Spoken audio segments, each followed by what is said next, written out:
Welcome back to Studio Chatter. With another school shooting recently, the big debate over guns is hotter than ever.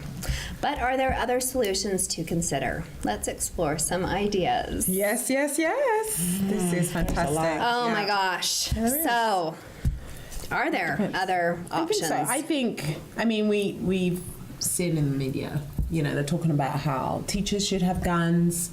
The ammunition, all different kinds of guns, where you can get them, etc. Or, not have guns. In England, it's all about not have guns or protection, which I find, my views on that has changed. Really? So, funnily enough, when I came, I was like, yeah, no guns, Okay. I've got 4 boys, forget it, no. But now, it's not about the gun for me. Okay, what is it about for you?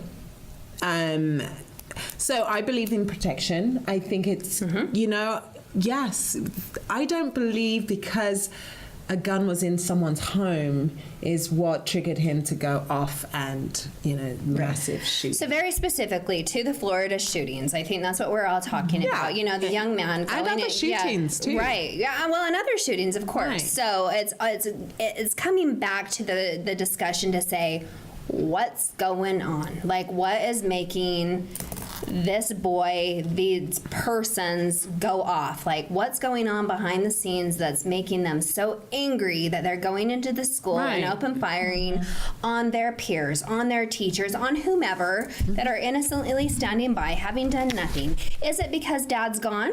Is it because they don't? Is it because they don't have a father figure in the home? So I'll just say, yes, probably. So I believe. So I'll just tell you what I believe. Yeah, I think there's a number of things. I believe that it could be partly that. I believe father figures are very important to young men.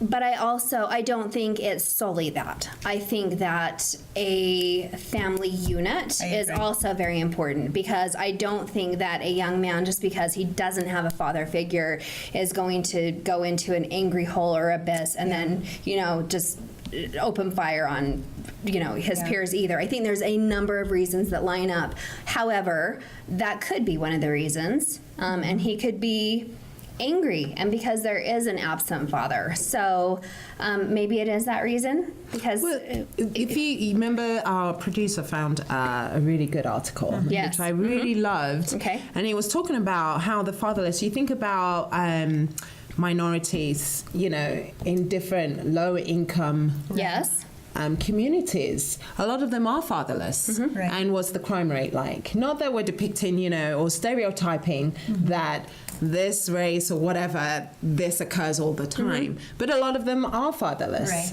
And my husband once said that, it's better for not an abusive father to be in the home, but a father who provides well, but maybe he's not domestically inclined or whatever. But the fact he's in the home, and you've got children that see him doing his part in the family unit matters more than the children not having that father figure.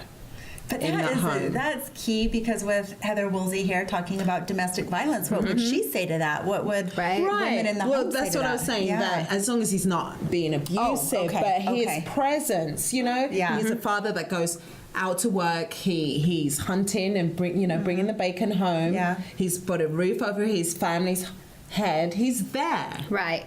Do you know what I mean? Yeah, absolutely. And so he's an example of what a man generally should be, when you decide to marry and have a family. Well, let's take this very simple instance. So I know, even for me, when I'm trying to keep order in the home, and I'm like, do this, do this, do this, do this. And sometimes nobody does anything until I say, you just wait until your dad gets home, right? Right. Because something is triggered when you throw down, and I hate to say threat, but when someone knows that there's kind of the, dad's coming home, there's something about that keeps that unit together, that keeps order in the home. Right. So maybe that's what it is. Maybe, some discipline, definitely. or at the head of the household. Yes, definitely. Maybe that's what it is. The disciplinarian. Yeah, and and even moms, are they slacking too much? Technology obviously is another big thing. The gaming is going to be huge.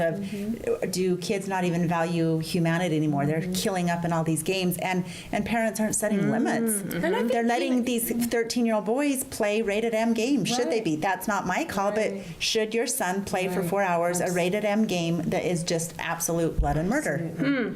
Good point. Are parents taking the responsibility they need to be? So there's the parent factor for sure. 100%. Yes. Absolutely. Are we, giving our responsibility away, feeling like the schools can do it, the church can do it, my grandma, whatever, and abstaining from what we as a parent should be doing? I mean, there is a level of responsibility, and you can't just say, well, that's not my fault. Right. Is your child on all these kind of plethora of medications that causing this change, this mindset change? Some of these drugs that people are on changes their behavior. I did read a woman, I believe she was a teacher in Florida, and I want to say she was at the high school, but she said, I can't hold back anymore. I am scared. And she posted this on Facebook, and it, I think, just went viral. I'm scared to call parents because parents say, that would not be my kid. They don't listen to me. They yell at me. It's my fault because their kid couldn't do it. And so she says, there is something like 10 years ago, those kids would have got in trouble. Now, it's totally different. And you're a teacher. How do you feel, Aqua? Oh, absolutely. I'm not at this school, but beforehand, there was a child there, and we spent time in the summer with them. I did like tutoring and stuff. But anyway, this girl, her mum would say, oh, I've put her on this during school time because the teacher says they can't cope with her the way she is. Put her on medication. Like a medication. But during the holidays, because I said to her, she's fine. I've spent all day with her. We've had fun. We've done this, this, and this. I just think what we do with her needs to change. Right. She goes, well, the teachers say she needs to be on this, and they've just upped it. They believe because she's bored, she's fidgety, she's this, this, and this, so that they can dull the senses. So what happens when the mother takes the child off of the medication during the summer breaks? Well, the girl looks at herself and go, wow, who's this? Right. I mean, that's got to be psychologically just mess up any child. Right. So you're pretty anti. Oh, goodness, absolutely. I've seen so many kids zoned out, and I just feel like you lose that.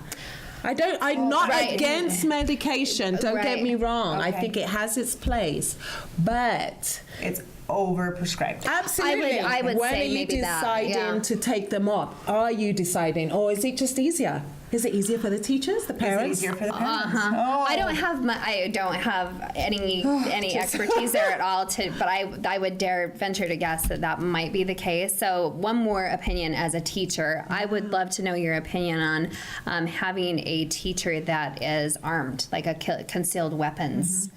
Permit. Maybe I know that for me, if the school is on lockdown and there's some gunman or something that storms into the school, how would you feel about having our school when they do lockdowns? It's like system. I mean, clockwork. Even right down to a 3-year-old, they know exactly what they need to do, where they go, and I feel really safe, over safe there. Do you have anyone that has a concealed weapons permit in your school? You're in a private school, so it's not public. So do you even know? Exactly. Okay. But I feel protected. And I was told, I went to a town hall meeting a couple weeks back with John Curtis, who is our local representative, and some students from Maple Mountain High School were there, and they did say that there are a couple teachers at Maple Mountain that have their concealed carries weapon permit, and they felt so safe knowing that there were teachers there that had that. I'm sure they do. So, but then that could cause problems too.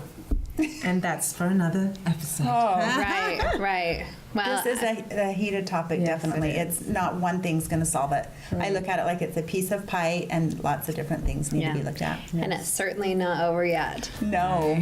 Definitely not. Coming up next, a local woman leads the campaign to change the laws about domestic violence. Don't go anywhere.